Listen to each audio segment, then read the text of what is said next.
Hello guys, it's Yash here and आज का topic है if else. Well, if else एक काफ़ी ज़्यादा इम्पॉर्टेंट टॉपिक है बिकॉज अब तक ना हम जो प्रोग्राम्स बना रहे थे वो एक सिक्वेंशियल स्ट्रक्चर फॉलो कर रहे थे। Means sequential structure in the sense, अगर मैं तुम लोगों को ये वाला एक प्रोग्राम बताऊँ, अगर मैं इस प्रोग्राम को एग्जीक्यूट करता हूँ तो ये कुछ मुझे ये आउटपुट देता है।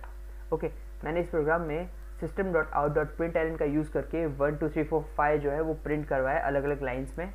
तो इस कोड का इंटरप्रिटेशन करूँ तो सबसे पहले ये वाली लाइन प्रिंट करता है, उसके बाद ये इसके बाद वाली लाइन प्रिंट करता है, उसके बाद एक और, इसके बाद एक और, इसके बाद एक और। तो इसे हम लोग कहते हैं सिक्वेंशियल स्ट्रक्चर, क्योंकि हमारा ये जो कोड है वो लाइन बाय लाइन एक सीक्वेंस में चल रहा है।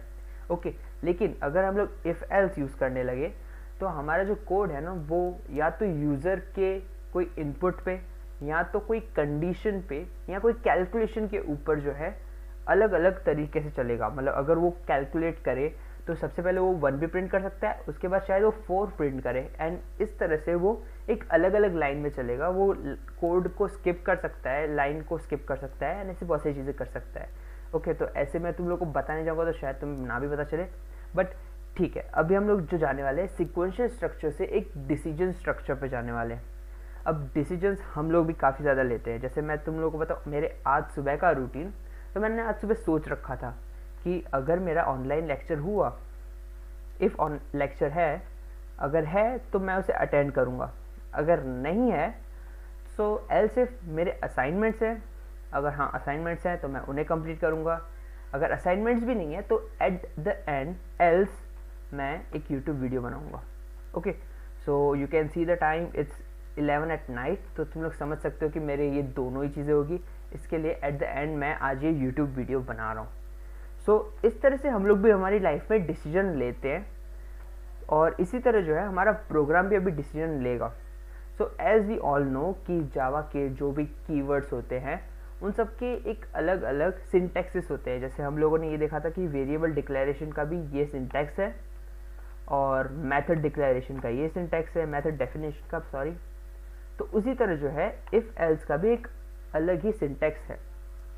जैसे सबसे पहले हम लोग सिर्फ इफ़ की बात करते हैं, एल्स की नहीं। ओके, कंफ्यूज मत होना, इफ़ एल्स और इफ़ अलग है, इफ़ एल्स एल्स इफ़ सब अलग है। ठीक है ठीक है, सबसे पहले हम लोग इफ़ की बात करते हैं।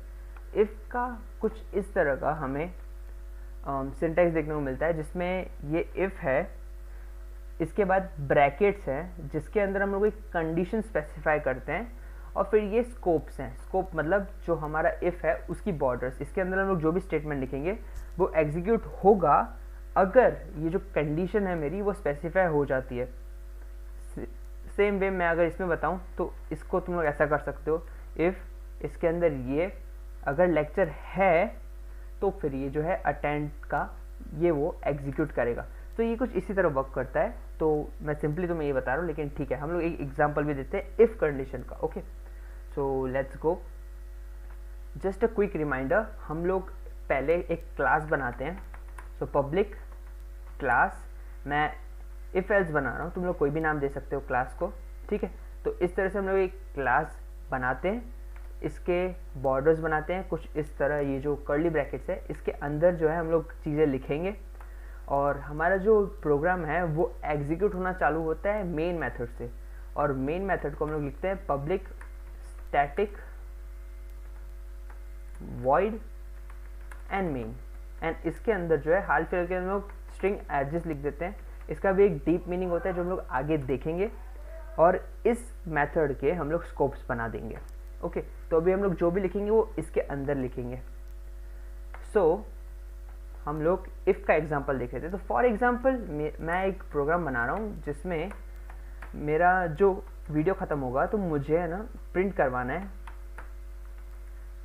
Thanks for watching this video. Okay, and उसके नेक्स्ट लाइन में मुझे लिखना है प्लीज़ सब्सक्राइब। ओके, तो मैं ऐसे चाहता हूँ कि मेरा वीडियो ख़त्म हो और उन दो लोगों को जो है वो ये 2 लाइन्स दिखे, thanks for watching this video, please subscribe. तो अगर मैं इस प्रोग्राम को रन करता हूँ, सो लेट्स सी मुझे कैसा आउटपुट मिलता है। मैं बिल्कुल भी तुम लोगों का टाइम लेना नहीं चाहता, मैं जितना जल्दी हो सके उतना ही ख़त्म करना चाहता हूँ, जैसे तुम लोगों का टाइम वेस्ट ना हो। सो thanks for watching this video, please subscribe. Okay, तो ये डिज़ायर्ड आउटपुट था, वो मिल गया मुझे। लेकिन अब मुझे ऐसा चाहिए कि अगर जो ये वीडियो देख रहा है उसने अगर सब्सक्राइब किया हो मेरे चैनल को पहले से ही, तो फिर उसको ये प्लीज़ सब्सक्राइब का ऑप्शन नहीं दिखना चाहिए। ओके, तो अब मैं क्या करूँगा, मैं सिंपली एक स्ट्रिंग बनाऊँगा और इस स्ट्रिंग का नाम लिख दूँगा सब्सक्राइब स्टेटस। ओके, और सब्सक्राइब स्टेटस को हाल फिलहाल में लिख दूँगा नॉट सब्सक्राइब्ड। ओके, तो ये एक मैंने वेरिएबल डिक्लेयर कर दिया जिसका नाम है सब्सक्राइब स्टेटस, और उसमें हाल फिलहाल में लिखा है नॉट सब्सक्राइब्ड। और मैं यहाँ पे लिख दूंगा इफ़, और ये ब्रैकेट्स जिसके अंदर मैं लिखूंगा subscribe status equals not subscribe. मतलब अगर जो सब्सक्राइब स्टेटस है मेरा वो इक्वल्स अगर इक्वल्स है और वो नॉट सब्सक्राइब्ड है, इसके मैं बॉर्डर्स दे दूँ, तो ही जो है ये वाली चीज़ दिखाना। ओके, तो अभी अगर मैं इसे रन करूँगा तो कोई चेंज नहीं होगा, वो वही का वही दिखाएगा। Let's see. ओके, लेकिन अब अगर मैं इसे नॉट सब्सक्राइब को सब्सक्राइब्ड कर दूँ और फिर इसे एग्जीक्यूट करूँ, सो यू कैन सी सिर्फ आया thanks for watching this video. अब क्या हो रहा है, पिछले वाले वीडियो में मैंने ऑपरेटर्स के बारे में सिखाया था, जिसमें हमने ये एक रिलेशनल ऑपरेटर देखा था। रिलेशनल ऑपरेटर या तो ट्रू रिटर्न करता है या तो फॉल्स रिटर्न करता है। और ये जो इफ़ कंडीशन के अंदर अब तुम लोग कुछ भी कंडीशन लिखते हो ना, वो हम लोग रिलेशनल ऑपरेटर्स और लॉजिकल ऑपरेटर्स को मिक्स करके बनाते हैं, और वो या तो ट्रू रिटर्न करता है या तो फॉल्स रिटर्न करता है। अब इसमें अगर मैं तुम लोगों को बताऊँ, अभी मेरा यहाँ पे सब्सक्राइब लिखा है और मैं अभी लिख रहा हूँ subscribe status equal to not subscribe है क्या, तो ये रिटर्न करेगा फॉल्स। और जैसे ही फॉल्स रिटर्न करेगा ना, तो ये जो इफ़ कंडीशन के अंदर जो भी चीज़ है ना, वो उसको स्किप कर देगा, मतलब वो उसको एग्जीक्यूट नहीं करेगा। इसी तरह अगर मैं यहाँ पे नॉट लिखता, नॉट सब्सक्राइब, तो ये है ना हमेशा ट्रू रिटर्न करता है, ये जो है वो ट्रू रिटर्न करता है। और जैसे ये ट्रू रिटर्न करता, वो इसके अंदर की जो चीज़ है वो एग्जीक्यूट कर देता। अब ऐसा ही नहीं है कि मैं यहाँ पे सिर्फ स्ट्रिंग यूज़ कर सकता हूँ, मैं सिंपली डायरेक्टली यहाँ पे बुलियन यूज़ कर सकता हूँ, और बुलियन के अंदर यहाँ पे लिख सकता हूँ सब्सक्राइब इज सब्सक्राइब्ड, ऐसा लिख सकता हूँ मैं, boolean is subscribed equals to, हाल फिर अगर मैं यहाँ पे फॉल्स करता हूँ और इसके अंदर सिंपली इफ़ के अंदर मैं ये डाल देता हूँ इज सब्सक्राइब्ड, क्योंकि एट द एंड जो है इफ़ के अंदर की जो कंडीशन है उसे एक बुलियन चाहिए, उसे या तो ट्रू चाहिए या तो फॉल्स वैल्यू चाहिए। तो मैंने जैसे ही यहाँ पे ये लिखा, इसे अगर मैं एग्जीक्यूट करता हूँ तो ये देखा इज सब्सक्राइब, अगर ये फॉल्स भेजता है, अगर ये फॉल्स रिटर्न करता है, तो सिंपली इसने मुझे thanks for watching this video बताया। so, क्यों? क्योंकि इसके अंदर इसने फॉल्स रिटर्न किया, तो इस वजह से मुझे यहाँ पे एक बैंग लगाना पड़ेगा, bang in the sense exclamation mark, जिसका मतलब होता है नॉट। तो इसका मतलब नॉट इज सब्सक्राइब, मतलब अगर सब्सक्राइब नहीं है तो फिर तुम्हें ये दिखाना है।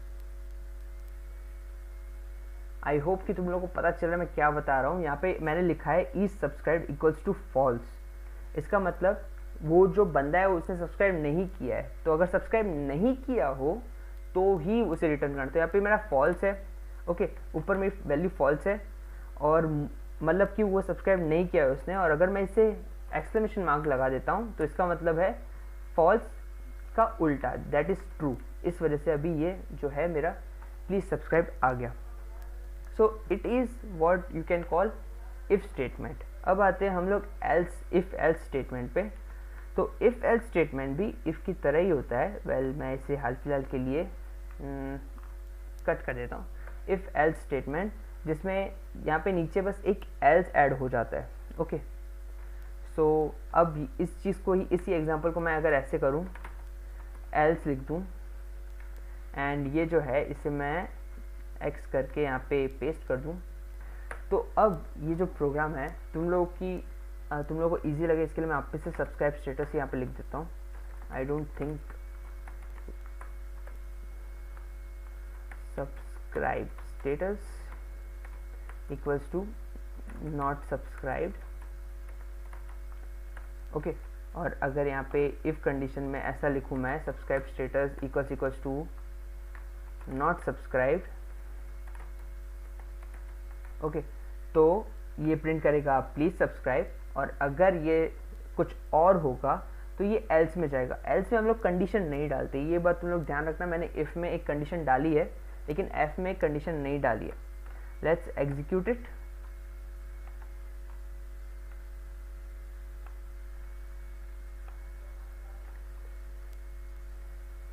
सो यू कैन सी यहाँ पे आया प्लीज़ सब्सक्राइब। क्यों? क्योंकि हमारा जो सब्सक्राइब स्टेटस है वो नॉट सब्सक्राइब्ड है। अब गलती से भी मैं यहाँ पे लिख देता हूँ सब्सक्राइब्ड, गलती से तो नहीं लेकिन हाँ मैं लिख देता हूँ कि यहाँ पे सब्सक्राइब्ड है। तो देखो इसका आउटपुट क्या आया, thanks for watching this video. Okay, तो अब यहाँ पे मैं सब्सक्राइब ना भी लिखूँ, मैं इसे ब्लैंक छोड़ देता हूँ, तो भी अगर मैं इसे रन करता हूँ तो भी ये यही आउटपुट दे रहा है। इसका सिंपली मैं तुम लोगों को मतलब बताता हूँ कि इफ़ के अंदर तुम लोग एक कंडीशन देते हो कि अगर मेरा सब्सक्राइब स्टेटस नॉट सब्सक्राइब्ड है, अगर नॉट सब्सक्राइब्ड होगा तो ही इसके इफ़ के अंदर की सारी चीज़ें तुम लोगों को दिखेगी, वरना वो चला जाएगा एल्स के अंदर। एल्स के अंदर अगर जो ऊपर वाला इफ़ है वो वाली कंडीशन सेटिस्फाई नहीं हुई तो एल्स पार्ट एग्जीक्यूट होगा। ओके, तो समझ पा रहे हो ना? अगर मैं यहाँ पे सब्सक्राइब लिखूँ या कुछ भी लिखूँ, अगर मैंने यहाँ पे नॉट सब्सक्राइब लिखा तो ही इफ स्टेटमेंट चलेगा, वरना वो एल्स के ऊपर चला जाएगा कि एल्स ये करते हैं, like that. This is how if else works. So अब हम लोग एल्स इफ कंडीशन देखते हैं। वैसे हम लोग अभी तक इफ एल्स देख रहे थे, अब हम लोग एल्स इफ देखते हैं। तो एल्स इफ कंडीशन है ना, वो कुछ इस तरह से दिखती है। ये इफ कंडीशन के जो स्कोप्स है उसके बाद आती है और एल्स कंडीशन के स्कोप के पहले आती है। और ये हम लोग तब यूज़ करते हैं जब हमारे पास एक से ज़्यादा कंडीशन होती है। Okay, let's see in practical output. मैं यहाँ पे लिखता हूँ int age equals to for example 20। अब मैं यहाँ पे इफ़, एल्स इफ और एल्स कंडीशन लिखूँगा। तो यहाँ पे लिखता हूँ इफ़ जो एज है इज़ लेस देन 18। ओके, और इसके स्कोप्स बना देता हूँ। तो मैं यहाँ पे लिखूँगा system dot out, okay, dot println, और यहाँ पे मैं लिखूँगा you are a child. Okay, वैसे चाइल्ड होते नहीं है, लेकिन अगर एज जो है वो 18 से कम हुई, इसका मतलब जो है, इसका मतलब यही है कि अगर एज 18 से कम हुई तो मैं प्रिंट करना चाहता हूँ that you are a child. Else if मेरी जो दूसरी कंडीशन है, मेरी एक से ज़्यादा कंडीशन है, इसके लिए मैं एल्स इफ भी यूज़ करूँगा। Else if age is less than 60 and age is greater than 18। यहाँ पे जो है मैंने ये जो है ये रिलेशनल ऑपरेटर यूज़ किया, और ये भी एक रिलेशनल ऑपरेटर है, और इसके बीच में जो है लॉजिकल ऑपरेटर है, जो कि हमने हमारे पिछले वाले वीडियो में देखा था कि ये भी ट्रू और फॉल्स रिटर्न करता है, और इसका मैंने एग्जीक्यूशन भी करके दिखाया था। तो इसका ये मतलब है कि अगर जो हमारी एज जो है वो 60 से कम है और 18 से ज़्यादा है, मतलब 18 और 60 के बीच में है, तो हम लोग इसे प्रिंट करेंगे system dot out dot println you are an adult. और लास्टली एल्स। एल्स एक ही कैटेगरी बचती है जो कि है 60 के बाद वाली। तो इसके लिए मैं सिंपली रिटर्न करूँगा system dot out dot println you are a senior citizen. So let's execute this program. हाल फिलहाल मेरी जो एज है वो 20 है। So let's run.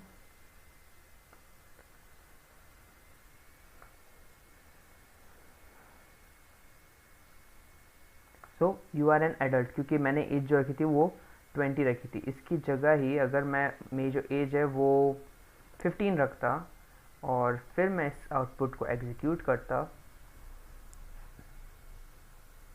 तो आ रहा है you are an child. And अगर मैं लिखूँ 70 तो मेरे को आउटपुट आएगा you are a senior citizen. Okay, so इस तरह से तुम लोग ऐसे भी प्रोग्राम्स बनते हैं इससे कि if you are eligible to vote तो तुम्हें 18 साल से ऊपर बनना पड़ेगा। एंड इसी तरह ये एल्स इफ जो है वो सिर्फ दो ही कंडीशन नहीं, मैं यहाँ पे एक और कंडीशन भी डाल सकता हूँ एल्स इफ करके, और यहाँ पे एक और कंडीशन भी डाल सकता हूँ, इसके और भी स्कोप्स बना सकता हूँ। मतलब अगर मैं चाहूँ तो यहाँ पे एज 18 से कम है तो मैं यहाँ पे ऐसे सिंपली लिख सकता हूँ कि क्या तुम्हारी एज 14 क्या तुम्हारी एज 20 से एंड यूज़ करके एज 14 से ज़्यादा है। अगर ऐसा है तो मैं यहाँ पे लिख सकता हूँ यू आर अ टीनेजर, क्योंकि टीनेजर तभी होते हैं।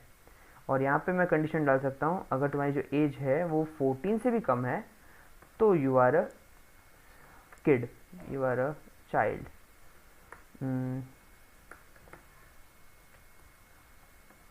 You are a child. So like that तुम लोग जितनी भी कंडीशन चाहो उतनी कंडीशन लिख सकते हो इफ़ एल्स में। तो इसे हम लोग कहते हैं इफ़ एल्स इफ। तो इसे इस फिनोमिनन को कहते हैं हम लोग इफ़ एल्स लैडर मतलब सीढ़ी। सो ये एक तरह की सीढ़ी बन जाती है। ओके तो तुम लोग जितनी भी कंडीशन चाहो उतनी कंडीशन एल्स इफ में लिख सकते हो, और तुम्हारा जो प्रोग्राम है वो तुम लोग देख सकते हो अभी सिक्वेंशियल ऑर्डर में नहीं चल रहा है, ये एक कंडीशन के बेस पे चल रहा है। ये कंडीशन रन टाइम पे तुम लोग यूजर से इनपुट लोगे, उस इनपुट के थ्रू वेराई हो सकता है। ओके और यही चीज़ को तुम लोग एक अलग वे से भी कर सकते हो, जिससे हम लोग कहते हैं नास्टेड इफ एल्स। जैसे ये इफ एल्स लैडर है वैसे ही है नास्टेड इफ एल्स। ये सेम प्रोग्राम तुम लोग कर सकते हो थ्रू दिस थिंग, यही सेम टू सेम प्रोग्राम है। बस मैंने इसमें क्या किया है वो देखो। मैंने पहले ये देखा कि if age is less than 60, अगर एज लेस देन 60 है तो ही ये जो है मेरा इफ़ का अंदर का पोर्शन वो दिखेगा, वरना ही एल्स में जाएगा। क्योंकि अगर एज 60 से कम है तो ही उसके अंदर जाएगा, नहीं तो वो 60 से ऊपर ही होगी एज। तो अगर वो 60 से ऊपर होगी तो मैं सिंपली एल्स में लिख दूंगा you are a senior citizen.